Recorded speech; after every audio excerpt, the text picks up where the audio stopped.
I got more notes and stuff that rumbling through my mind. Welcome to the Sports Wrap. George Ringer, happy to have you along. Last Wednesday in May, or in April. We're ready for May, excuse me. We are. Wow, who would have guessed it? I'm stunned. I wrote down April 27th this morning at work, and I'm like, holy smokers, April's gone. It just kind of slid by, and we're not in the throngs of winter. And my wife, who has a lot of influence in this thing, said, we're all done with snow. I said exactly the same thing this morning. I walked out, I was getting my shoes on this morning to go out the door for work, and I said to myself, we're done. It's over. It's all done. We're not going there anymore, and let's hope that that's the case, because we've served our sentence. I'd like to say we've done our stint in purgatory. It's time for summer, spring at least. I got to bring up last night. There were the Wild that lost the game. There were the Timberwolves that, although they didn't play poorly, dropped a double-digit lead in the fourth quarter and lost the game. And I didn't catch the tail end of the Twins game, and that's the one I should have caught.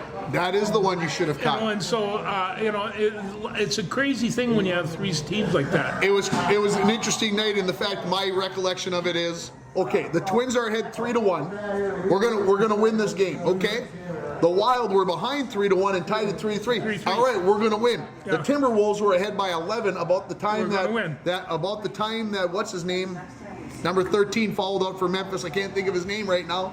Can see his number but can't see his name. Jackson, I think. Yeah. He falls out and you're going, well, if he just fouled out and we're up by 11 with 6:58 to go, that's the way I remember it. Might have been a different amount of time. We're going to win. And I'm like, we're going to go 3 for 3, baby. We're going to have this.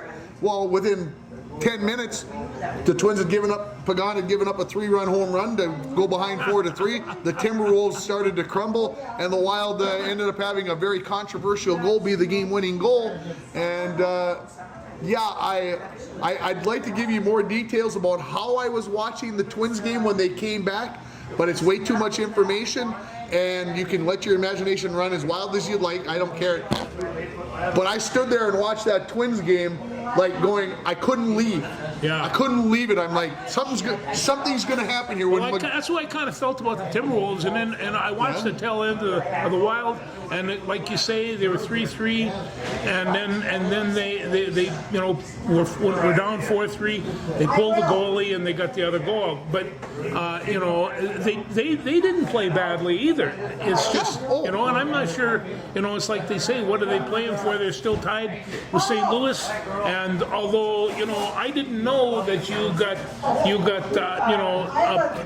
points for winning games as opposed to not losing them, and it's kind of like are going into overtime and things like that, and so it cuts a pretty fine line with those guys. Absolutely, yeah. Getting to overtime would have been a big deal last night. Getting that extra point on St. Louis would have been nice, and I just got to go back and say I felt like Sano was going to make something happen in that situation. Maybe I was more hopeful, or maybe I knew. I don't know. He got a hit, but he scalded that ball pretty well, and then a little base running goof. They blamed it on Sano. I thought it was Rochella that screwed it up, but Hey, they found a way, and what the catcher for Detroit was doing, why would he not run the ball towards third base and just get the out? Instead, he decided to throw it, and he chucked it into left field, and oh my God. Well, I'll tell you, and just only thing I know is what I read in the papers, and the papers tell me that Chicago's not as good a team as they thought it was going to be, and could they fire Tony La Russa? Oh boy. Oh boy! How do you fire a Hall of Famer? It's what I'm wondering. But they can't seem to get the hits. They can't seem to get the runs. Well, the Twins are having similar issues. It seems like not as badly as the White Sox, but here we are. Last week at this time. Okay, tomorrow morning we're going to go do our radio show. We're striking out. You remember the conversation from last week? Mike said him and his brother had decided that Rocco Baldelli had to go. He couldn't get to this team. He had to go. We're 6 days later. The Twins went from last place. They now have a 2-game lead I know. in the AL Central. They're ahead by 2 games. It And flipped last that quick. Thursday we were They were- discussing whether and they were- Baldelli should be fired. And they were at the bottom of the heap. Huh? And they were at the bottom of the heap, and it's just I know it's early, but It's early. But this team is sketchy, but playing in a sketchy division. yeah. Oh, I it mean, is. You don't know what that division's going to hold.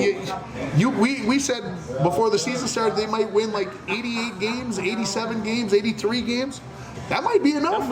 I know. That might be enough to win the division. The mid 80s team. Well, you to think get in. about what the 1987 team went 85 and 77 and won the division, and of course won the World Series. So why not in 2022, Yeah, baby? Come on. With a bunch of characters. No, that was the 91 team was probably a little more solid. But Yeah, the 91 team was definitely more solid, but you got to get the job done You do. nonetheless. And No.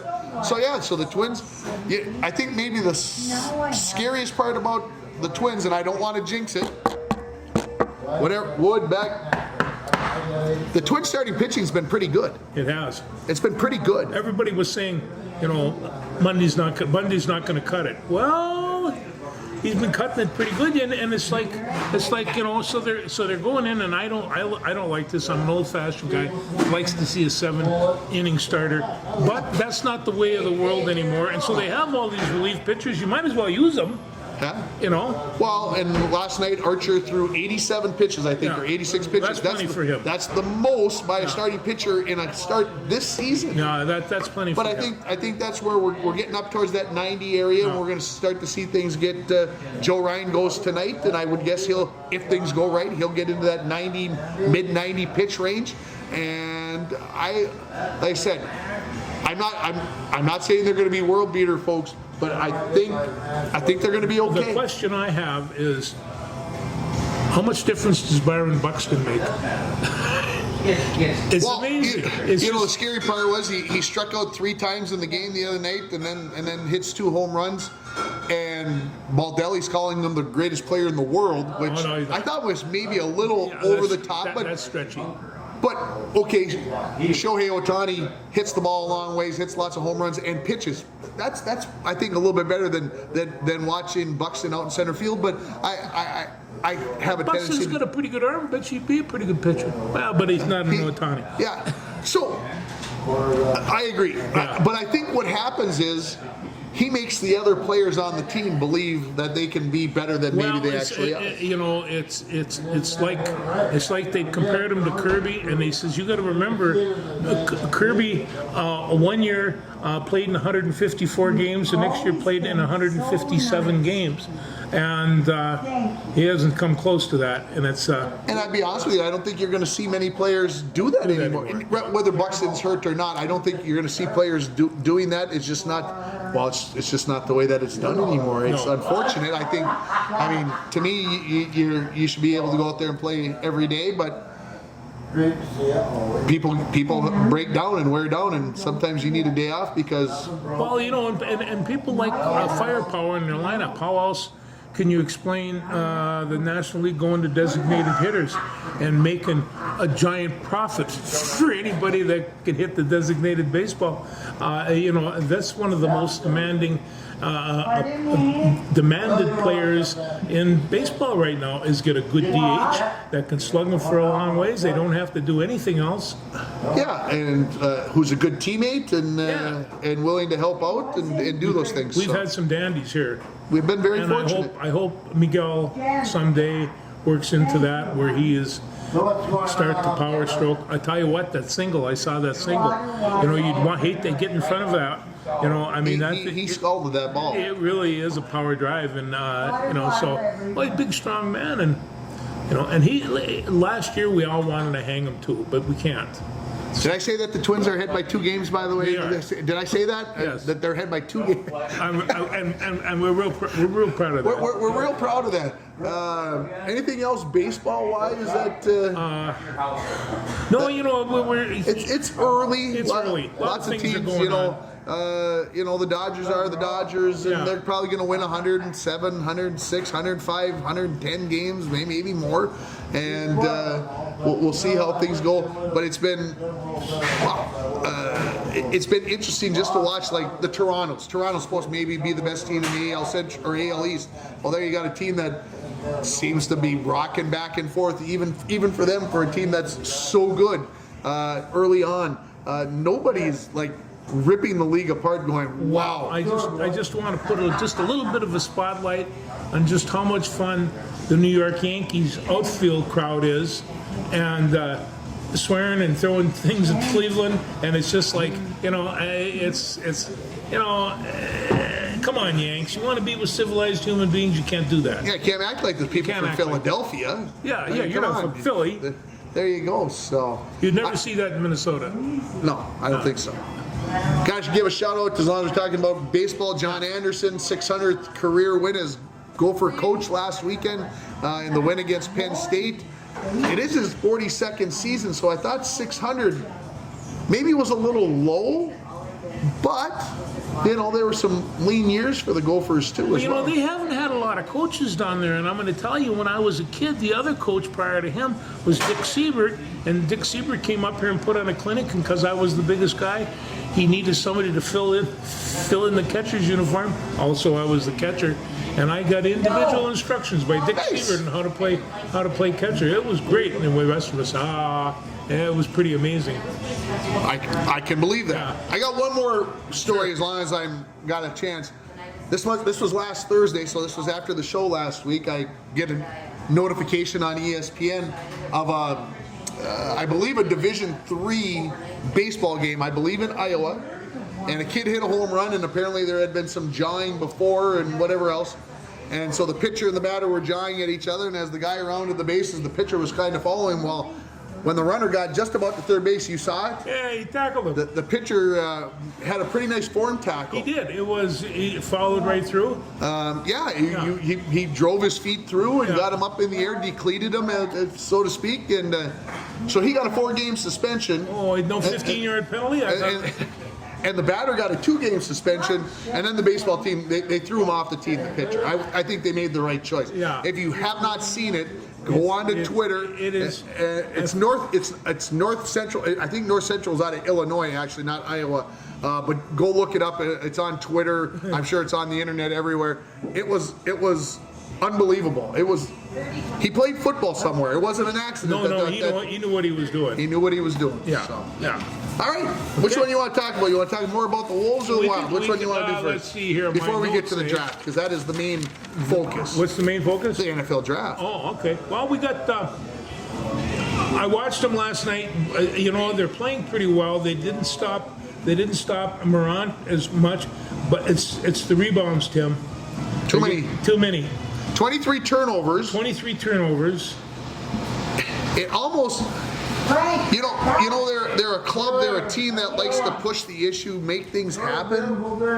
But this getting into the traveling or the super Euro step, everything else that they were doing, it's like, why get yourself into that spot? You don't see other teams getting themselves so out of control. 23 turnovers, 18 offensive rebounds, a lot of them on tip outs that happen way too often. Bad position. The play that I was most ticked about last night, after Morant made the layup to win the game, I'm like, in my mind was, how can he get so open to cut to the basket? He was so incredibly open. Do you know why? Well, I don't know. Everybody else. Anthony Edwards said on the radio, I didn't play it on the radio this morning, he had a cut. Before the play ever started, he decided he was going for the steal. Well, when Morant curled to the top of the key, Edwards was not between him and the basket. He was going for the steal and going to go for the game-winning dunk. And he gave Morant a drive to the bucket. Well, guess what Morant's favorite part of the game is? Driving to the bucket. Driving to the left and scooping up and throwing a layup up. Guess what he got to do? Go to his left and put. It was like, I wanted to strangle Edwards. When he took off the top of the key, it was so obvious what was going to happen. And hey, Anthony, you got plenty of time to be a superstar right now. Be a defensive basketball player, and that Hopefully a good lesson learned I hope for so. Mr. Edwards. At 20 years of age, I hope it's a good lesson learned that you got, for a guy, hey, Morant hit a 3 in the game, 1 I think. You have to force Morant to shoot a jump shot. You do. A pull-up or just straight away jump shot. Keep him away from the bucket. As soon as he gets close to the bucket, he's deadly. And yeah, it was unfortunate. The Wolves played well enough to win last night. I believe with my whole heart, with my whole being, the Wolves will win on Friday night, force Game 7 on Sunday. And I'm gonna go out on a limb. They win on Sunday in Memphis. They win this series and they advance on to take on the looks like the Golden State Warriors will take care of business with Denver. So I'm going out there right now saying the Wolves win. Well, I tell you, the question is they're playing pretty well, and they seem to have some kind of rotation with what they want to do. If they can stay away from stupid fouls, and I mean by that I mean, you know, Carl Anthony Towns stupid fouls because Patrick Beverley. You know, between the two of them, but right now they have to have Towns play well, and they have to have Anthony play well. These guys have to put in their 25 or 30 points. It's playoff time. Yeah, I agree.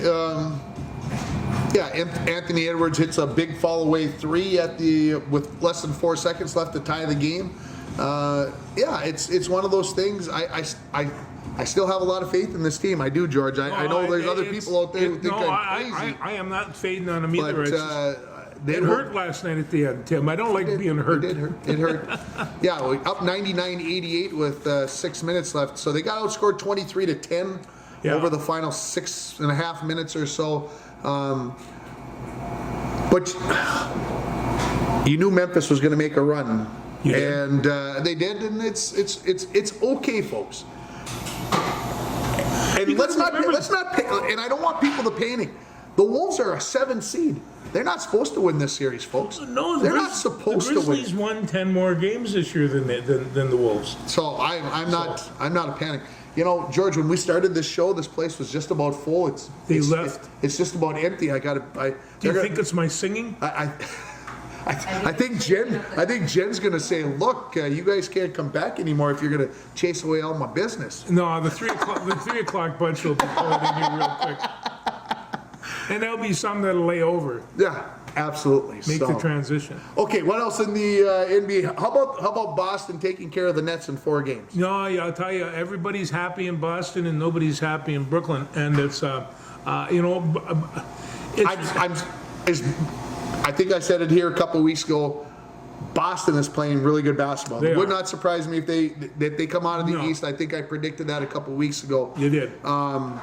But the fact that they beat the Nets 4-0, whether they had Ben Simmons or not, that's an afterthought. Considering that they got Kyrie Irving and Kevin Durant on that team, and they beat them 4-0. Well, you know, and it's on paper, it's a very good team, and they played well at the beginning of the year. I mean, they were hot for a while, the hottest team in the league, and for them to be, there is some disharmony aboard that ship, Tim, and it's. They're going to have to straighten that out. Are they going to blow it up, or are they going to? I don't know. What do you say to Kevin Durant? I want to trade you. I think they give it a whirl again next year and see what happens. I think so. There's lots of money to be spent there, obviously, with those 3. And like I said, I am not disappointed that the Nets lost. I'm all whatever for that. Just about as much as the Lakers. And then I'm not thrilled that Boston is winning. I'm not a Boston Celtics guy. I never have been because. You know, Dr. J and the 76ers, they were my boys back in the day. And see, I'm a Bob Cousy fan, so there you are. There you go. So, right there. Anyway, look, Miami beats Atlanta, and looks like Milwaukee is going to. I don't know what happened to Chicago over the last 2 games in Chicago. Right off, yeah. Something happened there. COVID part of it. Zach LaVine out because of COVID protocols. That will do a lot of issues there. But So what's going to happen with this this New Orleans Phoenix series? let's head in there. Is that going? They played night. They played last night. Last night. Phoenix won 112-97. And so what's that, So it's 2-2? it's 3-2 now. Phoenix 3-2. going back to New Orleans. Okay. Devin, well, I may have said it here. Either that or I said it on our other show. Devin Booker should be considered the MVP of the league, and he's not even in the talk. And right now, Phoenix they look lost in games 3 and 4 without him. That's my opinion. I can't say that I watched all of it, but you cannot take a player of Devin Booker's ability, take him off the floor, and expect that things are going to stay the same. So I think he's an MVP candidate, and so I think Phoenix goes back and takes care of business. They got their wake up call. They got their kick. They got their kick in the pants and got looks, boys. We're number one. We won 63 games or whatever it was, and nobody gives a rat's butt. You better come out and play because New Orleans is playing with an edge. Obviously, they were the number 9 seed, playing better basketball. Came through and took care of Cleveland for that number 8 spot, and they're playing with a lot of confidence. And of course, Zion Williamson is not even in the fold, and Brandon, right? Got that right? Is playing out of his mind. And like I said, if Phoenix wins it wins Game 6, that's what I would expect to happen. If New Orleans wins it, not going to be surprised at all because New Orleans has said, "Look, we can do this." At that level, it's amazing, but somebody is always there, willing to take your spot, and perform well at it. And so it's. No matter how old you are, no matter how young you are, athletics doesn't last long. Yeah, and so you watch these guys and just say, when I'm watching an athlete shoot himself in the foot like you watch over and over again, so what do you think, you're going to be like this forever? One day you're going to be hobbling, and I'm going to tell you that right now. Experience talking there, folks. It does. No, I hobble. Let's talk Wild. Let's talk some Wild. Are we nervous after the loss to maybe one of the worst teams in the NHL last night? I'm not because I'll tell you, between Kaprizov and Fiala, we got 2 of the hottest hockey players in the league. We got people. What goaltender do you want to have? They're both pretty hot right now. It's hard for me to determine. If somebody can determine which one is the better goalie, they can have at it. Hey, if you only have one good goalie, what is that they said? 75% of the game is goalie, and if you don't have one, it's 100% of the game. And so, you got to have this goaltender. I just think they got really, really good hockey team. They got a nice mixture of young and old. I don't know if they're going to be able to keep this around for next year, but obviously teams will change in the off season. I believe, this is what I believe now, I have no facts to this. The Wild, we're looking past Arizona. Yeah. We'll just show up and Yes. we'll win this hockey game. Yes. They go 0 for 6 on the power play, which is where the Wild have been making some hay lately, is on the power play. They turned it on in the third period, 3-3, and they ended up paying the price and took a loss. This is, to me, is a good loss. Good kick in the balls right before the playoffs. And on top of that, how much fun it is to watch when they have 6 men on the ice. And then so there they are. They pull the goalie. Man, can those guys skate and pass the puck? Oh, so I watch them, and of course, finally, one of the Nashville guys got stolen and put it in, but they really moved that puck well. This is the most fun Wild team I can remember watching by far. I agree. No doubt about the most dynamic team, Wild team to watch.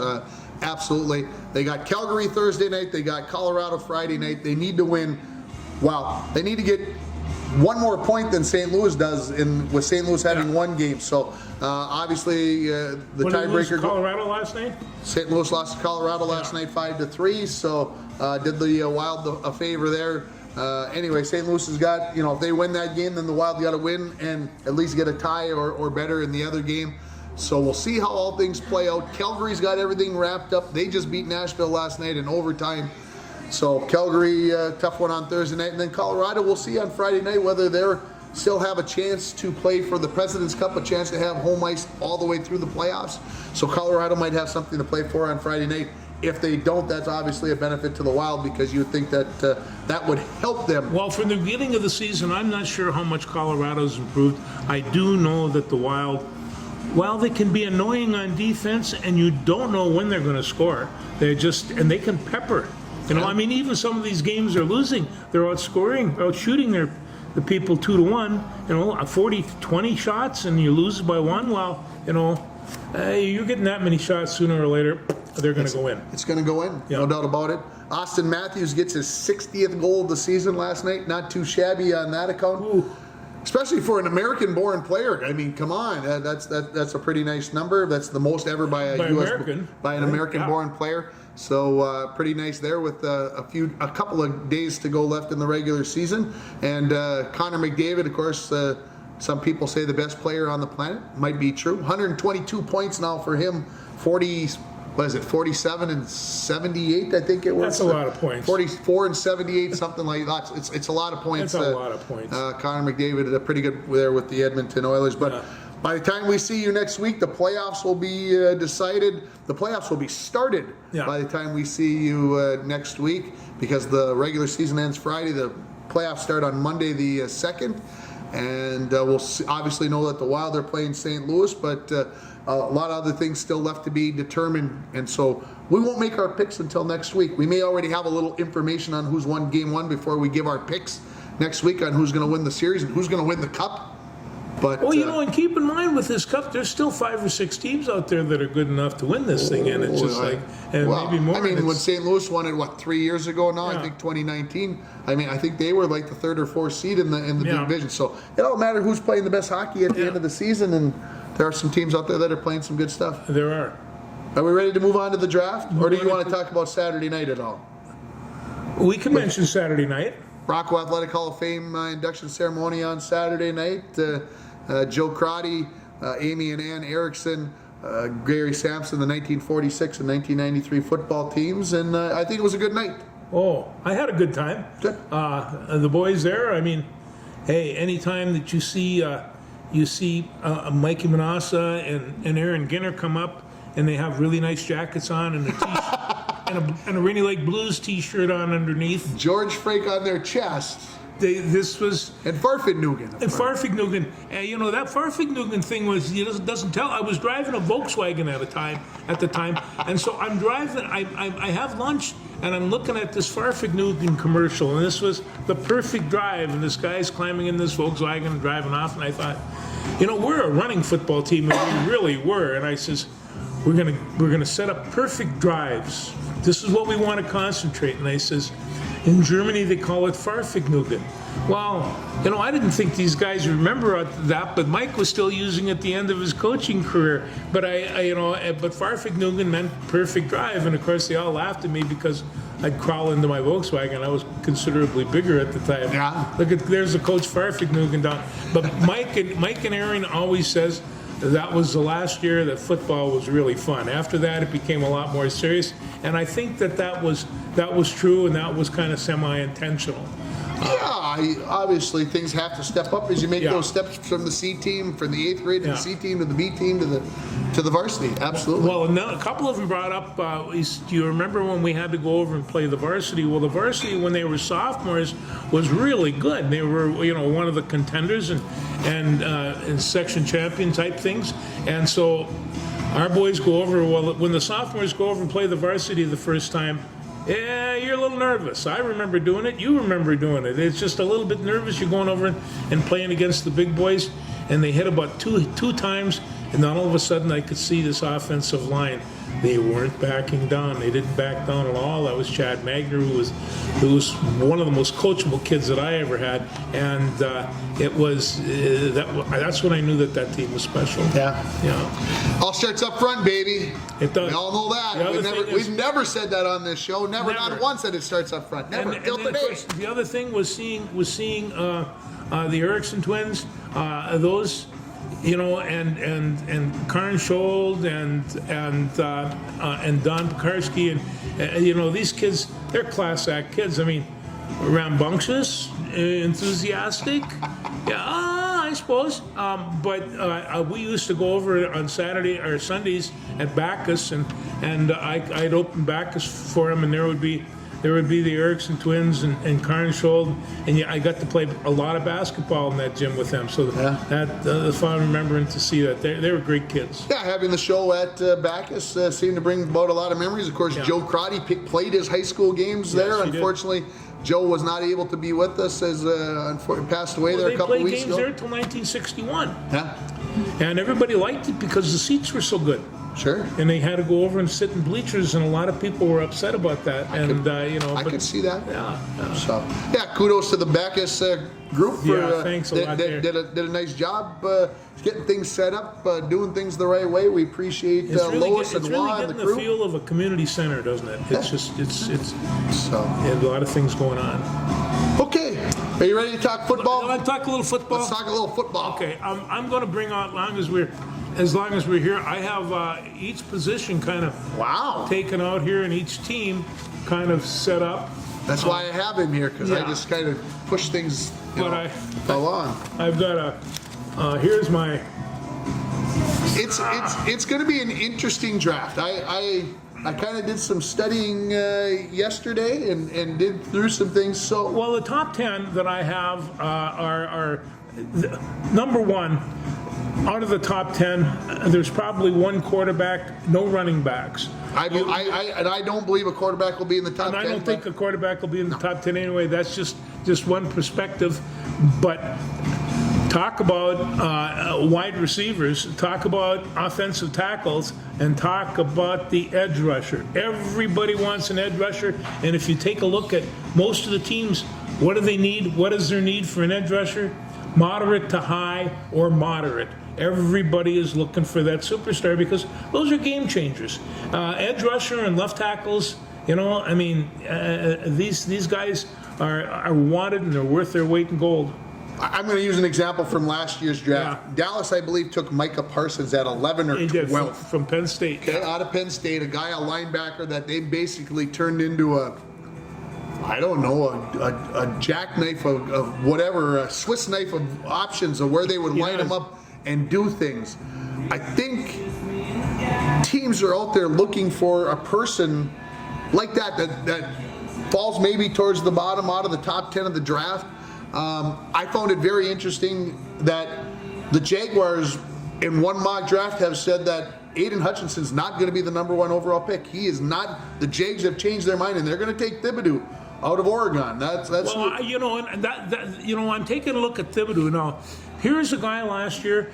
If he played one side, the team saw that and sealed him off, and he couldn't get involved. What did they do? They planted him right smack dab in the middle of the field, so he could go whichever direction he could raise the most havoc with, and he could raise havoc. And so, but they used him as a linebacker, but he can edge rush. He can do 1,000 different things. He is incredibly athletic. Hutchinson's 6'7" and 280 pounds, 265, 6'6". I mean, he's a fine athlete, and he's going to have a great career. Okay, here's the thing with Thibodeau, and I want to keep bringing it up. Injuries happen to players, but it seems like they happen. He's kind of like Byron Buxton a little bit. There's always a nick. There's always a whatever. He reminds me of ding ding ding Danielle Hunter. Okay, wow. Danielle Hunter, great start to his career, fastest to 50 sacks. Guess what? The Viking fans haven't seen him much the last 2 seasons. This is my fear with Thibodeau. If Jacksonville takes him, he might as well just basically kiss his career goodbye, because that's what happens to everybody that goes to Jacksonville. Nothing good happens in Jacksonville. And of course, Detroit's drafting at 2, and lots of bad things happen to people that get drafted by Detroit. So my point here is that Jacksonville or Detroit's going to take Thibodeau.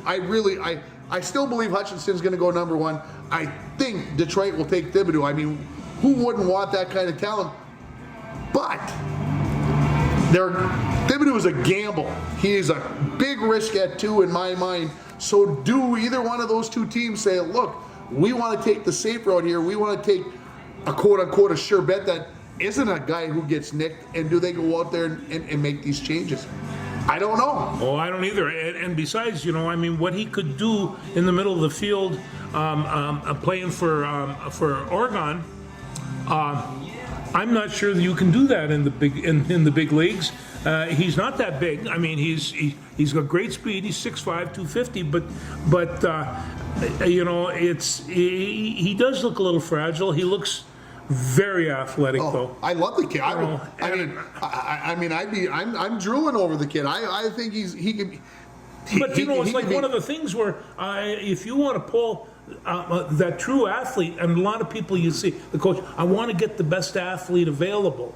Well, Boyamafi is an incredible athlete. They called him a freak. There were no other athletes like him, and he, probably has a good bit of development to go. But he's scheduled to go somewhere 24, 25, 23, somewhere in there. Now, can the Vikings trade their 12th pick and wind up with the 14th pick? And if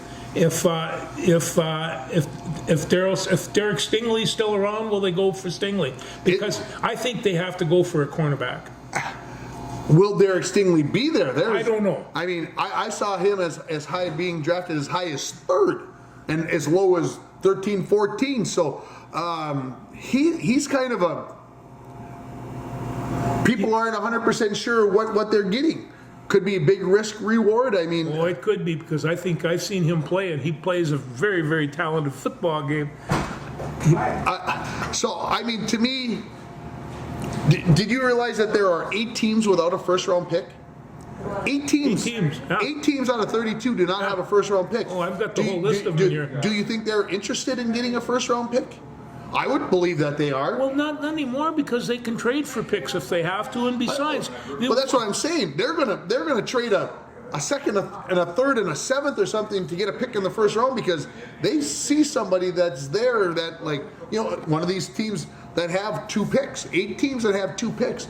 Would somebody be willing to say, look, yeah, I'll give up my 22nd for a second and a third? Absolutely. Come on into the first round and be one of those teams. So I see this being a very active, you better be ready to go. Don't turn the channel.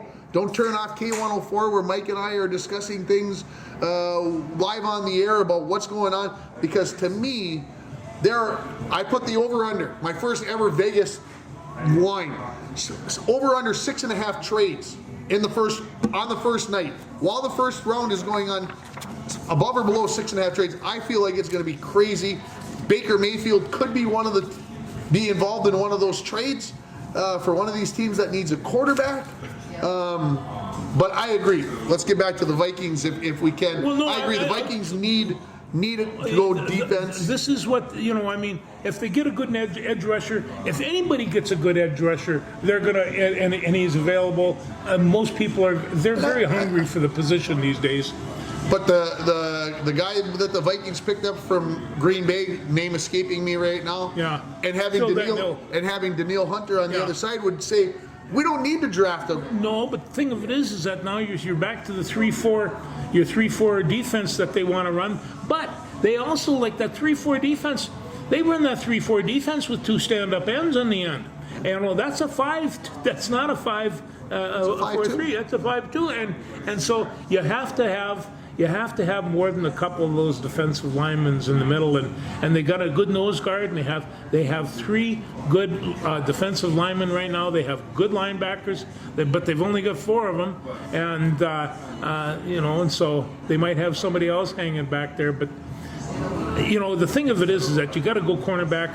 What are you going to do? Go wide receiver? You're going to go split up your check over Jefferson's pie? I don't think that's going to happen.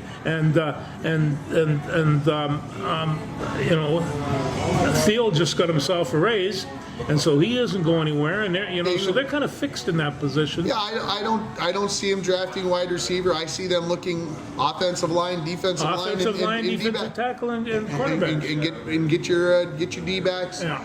That's where I see him going. It's going to be interesting because, okay, let's go back to the top again. Because Aiden Hutchinson, we believe, going to go first. Then what does Detroit do? Okay, that starts this whole dominoes of how many paths we can go down, depending upon who gets picked. Because then you get Houston at 3. I have no idea what Houston is going to do. I really don't. I don't know if Houston knows, because Houston. Well, Detroit does get 2 first-round picks and 9 overall. Yeah, but 2 and 32. 32 is because the top is where this thing's going to change. Yes, it because is. what's Houston going to do? Then the Jets are at 4 and 10, and the Giants are at 5 and 7. So you would think that they know that they're going to get a good player. So do they get 2 good players? How do those things pan out? I think the Giants get an offensive lineman, and then they get the best of what's left over, because we're going to be talking about Thibodeau, and then we're going to be talking possibly about Stingley, and we're going to be talking about the offensive tackle from Alabama. You know, I mean, like right now, Jacksonville, this guy says, Ekwano from offensive tackle from North Carolina State, and he's a good one. Yeah. And who doesn't need a good offensive tackle? Yeah. And And the kid from Alabama and the kid from Mississippi State are all probably going to go in the top 10. Oh, and the next one down there is David Ajabu, edge rusher from Michigan. So, To me, yeah, lots of talent, whatever, but the Achilles injury has got me frightened, scared, because here we go again. Here's a guy who will he ever be the same? I don't know. The doctors can do incredible things, but it seems very skeptical to me that they're going to be able to do that. Well, like you say, the career is so short, and to rehabilitate an Achilles, it can take a long time, and it's just hard to do. It's hard to do. I understand. Yeah. Mountains of talent. I would not spend a first round pick on him. Now, if we get to the end of the first round and he's still sitting there, and I'm licking my chops day 2 and going, what do I got to do to get up to that 33rd pick or the 34th pick so that I make sure that I get this guy? Because now, I know it seems crazy, folks, but the difference in pay between a 30 or a 31 and a 33 and a 34 is a big difference there, folks. Yeah, you have to be able to afford what you buy. So, but Kansas City Chiefs now, they got 12 picks, 2 first rounders. 29 and 30 or 30 and 31. Yeah. Okay, you're still in the first round. You're still going to have to pay them that money, but again, you're picking the 30 or 31st best players in the league. So, yeah, they've got some. Could they package those and move up? Tom Brady was 6th round. Remember that? But could they? Like I said, is there a player out there that they are looking, or do they think there's enough talent in this draft? Not a lot of great players, but a lot of depth out there to be able to get a good player. Then you're kind of suggesting there's a lot of hobgoblin going on right now. Oh, this like I said, this is going to be freaky. And the reason why I have this feeling is, think of all the trades that were made right after in the middle of March. We haven't seen that before in the NFL with that kind of trading. Right now, everybody's thought about free agency and realized that maybe we can do better by making some trades. And it started with Goff for Stafford last year. That was like, what the heck is going on? And now it seems like, hey, teams are willing to take a chance on trading for that guy rather than trying to wait through free agency, which I think it makes it more exciting. That's why I think it's going to be a busy night tomorrow night. Like I said, don't turn the channel. Don't go to the bathroom. Don't go get everything set up before you ever get there, because I'll go get a piece of pizza. And it's going to be crazy. It's going to be absolutely nuts, and I'm looking forward to it. And I wish I felt compelled to do more homework and have stacks of paper, but that, like I said a little bit earlier, just change one draft pick. Change a 2 from what we expect Thibodeau to do, go 2, and all of a sudden change it to whoever. Stingley. I don't think he'll go 2, but what would happen if all of a sudden they decided to take Stingley at 2? How would that change everybody else's, or maybe Detroit decides to go for an offensive lineman? Oh my gosh, how would that change things? I mean, it would just put the whole draft. I think Stingley has all the potential of Winfield, and he's might even be a little bit faster. Now, whether or not he can hit like Winfield, hard to say. Infield. Well, quarterback versus safety. I think that's part of that deal. So, going to be interesting to see, like I said, where the trades are. Will the Vikings stay at 12? I think that's a big question. I think there's a big answer out there on deciding that. Oh, now here he comes with the Minnesota guys. The local prospects. All right, lay it on him, George. We've got local prospects here. Well, the first one, of course, is Daniel Falele, and he's of course the offensive line, 6'9", 300 and a whole bunch of pounds. You know, they had a picture of him in the paper today. He looks good. Yeah. He looks lean at that size. It's tough to do with that size. It is tough to do with that size, but they're looking him for left tackle, and if they can get him just a little bit more mobile, boy, he's hard to go around. Yeah, 3, whatever it is, I agree. It's very difficult to go around. I look at it and say he's a good third-round pick. Yeah, I think I agree. You know, he's going to need a couple years. He's not going to be one of those guys that steps in the first year and gets a job. I don't think so. I mean, it could happen that way, but I see a guy that team is going to look at him and go, "This is a project. Well, we got to give him 1 or 2 years." It was the same way when they pulled up Ezra Cleveland. You know, oh geez, look at the size of this guy. He's in all everything in college, and it took him. I mean, they were putting him in there, but it took him 2.5 years. And now, what is he? Oh, the best offensive guard that we've had in years, and probably is. Awesome, yeah. You know. So the other one is Blaise Andries, another offensive line. So you take a look. He was the guard off that offensive. I think he was the one right next to. Yeah, he played just about every position. And he did play just about every position. And then Boya Mafi, the defensive end, and I'm telling you, he's not very big, but he can do Stevenson's backflips. This kid is just really an incredible athlete. I think the best one on the field. And then Aziza Atomiwo, and he's another defensive end, and he towards the end of last year, he was playing very well too. I was watching a little film on him somewhere, probably online. I probably clicked on something, and he reminds me. Help me out here now, George. Chris Dolman. There it is. I had a couple. It was right there. He reminds me of Chris Dolman in the way that he runs. He's kind of got this long, like his feet are like paddles, and they kind of like it's just whatever, and these long arms and whatever else. No, I'm not saying he's Chris Dolman, because Chris Dolmans are pretty rare, but he reminds me of Chris Dolman. Like you said, a guy who has some levers, long arms, long legs, and can get off the ball. So I would not be surprised to see him get drafted. No, and then O'Keefe, the tight end, and he had some interesting catches last year. So, and they had to rely on him because the other receivers weren't kind of. But he's a blocker. He's a blocker. That's the biggest thing they said about Coe, is that teams are looking at him to bring him in as a possible blocker, kind of that H-back, tight end type of guy. Maybe not catching a lot of balls, but they're saying that he could get drafted. They expect that he possibly will be a free agent. I could see it going more that route. But I remember like a Jimmy Kleinsasser who came out of North Dakota, who caught a lot of balls. Yeah. But what did he become at the end of his career? He became a blocking guy. And that's where I see They Cole. put him in the backfield, and that's kind of what they still run that. That's what I see with O'Keefe. Okay. That's what I see happening. Then they got Coney Durr. He's a cornerback, and cornerbacks are at a premium these days. Whether or not he can fit into that, he's the Gophers have found some D-backs that can play, and I think he's another one of those guys that could make a difference, could make an impact somewhere down the road. And then Jermaine Johnson, the second defensive end from Florida State, and he was from Eden Prairie. He was at Georgia, right? But the previous season it transferred to Florida State. And they're talking big about him. Yeah.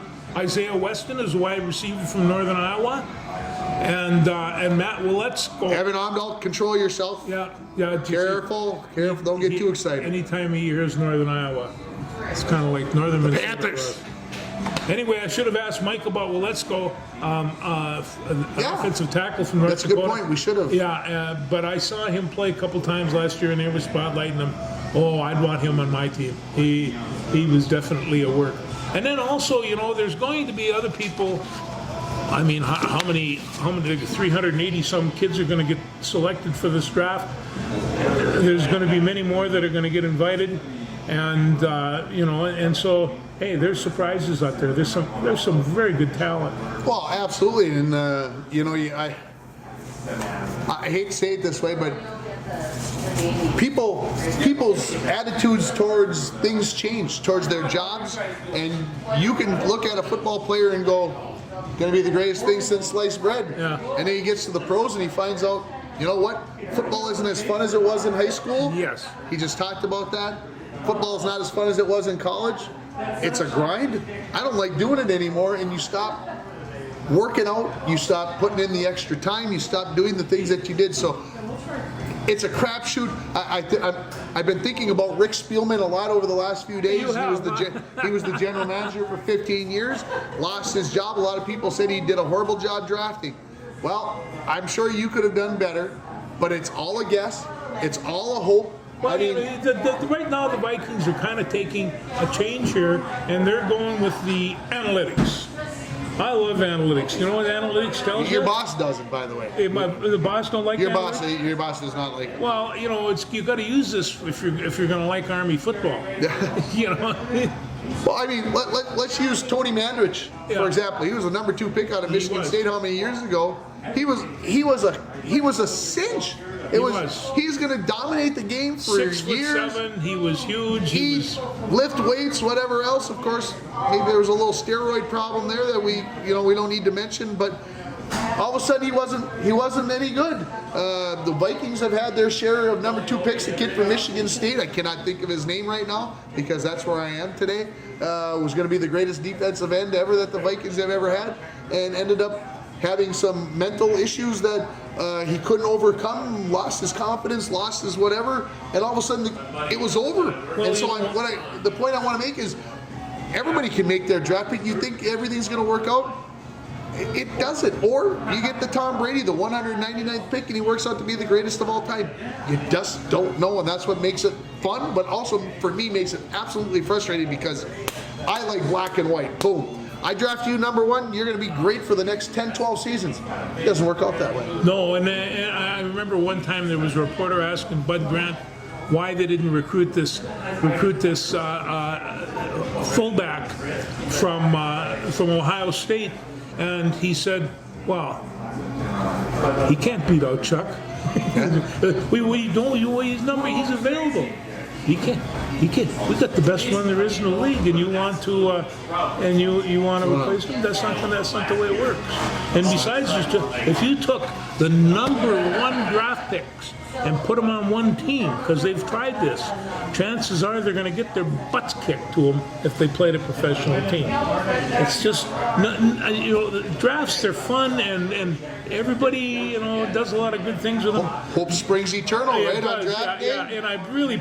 what I did when they went to the pandemic was they started bringing the cameras into everybody's homes, and they were seeing all these family parties and everybody, and here'd be the man of the hour sitting on the couch, completely surrounded by girlfriends and family and dogs and cats, and I just thought, this is pretty cool, as opposed to putting on that tux and standing up there for their flashing lights. And it's just in Vegas though, baby. This year, they're gonna. What kind of show are they gonna put on? Well, I'll tell you. If you take a look at this, is the prospects set to attend. Okay, you got Malik Willis, you got Matt Corral, Garrett Wilson, Jameson Williams, Chris Olave. It just goes right down, and these are going to be, they do have Aiden Hutchinson and Keon Thibodeau and Jeremiah Johnson and all the rest of these, but they don't have that many. I think there's only 20, 25. Yeah, 23 or something, I think I heard is what the number was that they had invited or that had agreed to show up. That tells me that some people believe that I don't want to bring my families out. I'd rather sit at home and hear all about it there. I think You it's know a how pretty many cool running backs on this sheet? Zero? I don't know. Not a single Not a one. running back in the Not- that got invited. Interestingly enough. It really is. And I suspect somewhere along the line, because, you know, whether you know this or not, there's some great running backs out there, and it's just, you know, and if you can catch and come out of that backfield, you know, and that's kind of these hybrid type things. This is Debo and Cooper and these guys, you know, they can do all this stuff, come out of the backfield, and you know, they used to run what they call the AB circle for the Vikings. Oh, that's hard to cover for those linebackers. You got a guy out of the backfield, and linebacker has to cover him. Oh, I love that play. But then again, I'm ancient, and so, you know, football has changed, and it's changed a lot. And you know, I'll try to keep up with it for as long as I can. And then on Saturdays, I'll watch Army. I got it all figured out. All right, does Hutchinson get drafted number 1? I think he may, yeah. Me. Yeah. There's, you know, I mean, it's hard to say who might make trades for him. Jacksonville, what do they need? Everything. They stink.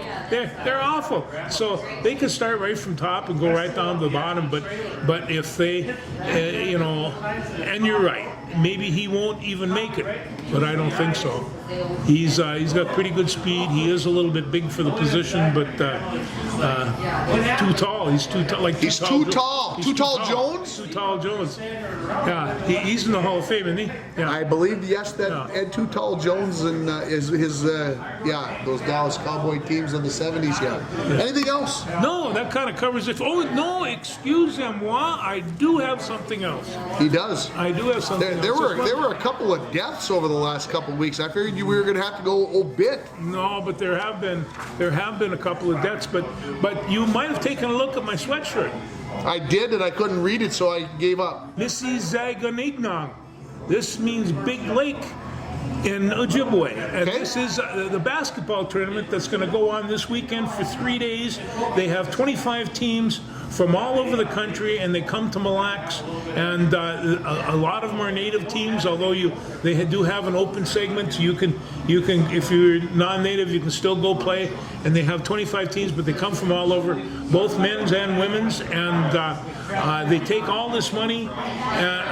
There's in the old days, it was difficult to get native kids out for sports and out for extracurriculars, and they're getting more and more active all the time. And so these, in many instances, are teams from which the kids just simply weren't eligible to play on their regular high school teams, and yet they're fine athletes. And so this just gives them a little bit different option. They're taking the profits from this, and they belong to a thing called Unity, and Unity is a United Nations network.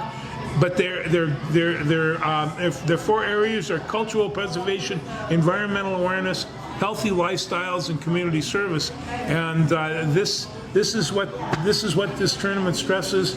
And I kind of wish that I would have been down there. 2 guys started it. They love basketball, and they want to start bringing, you know, this type of positive influence in the springtime. So I want to wish them luck. And the sweatshirt is absolutely beautiful, just nice. Ojibwe etchings down in the bottom. Thanks for the sweatshirt. I know the lady down there. There you go. Yeah, All right. my daughter. So anyway, good luck, you guys. Yeah. Misi Zaga Igna Iganig. And so Misi Zaga Igning. Big Lake basketball tournament. Big Lake basketball tournament. There you go. Now you got your cultural too. You got all the sports, plus you got the culture. You get everything here. You can talk about the Blues Hour. Next week we'll probably talk a little bit about some history, because I'm sure George is reading a book. But I looked up at the clock. We're nearing an hour, and I made a promise. We try to keep it under an hour, and we're just going to make it about 50. I'm going to go 58:23 on the show. The Blues Hour is live this Saturday. Live. Hey, we every once in a while I get a Saturday night off. You just Every never once in a know. while I'm accused of being live. Thanks, everybody.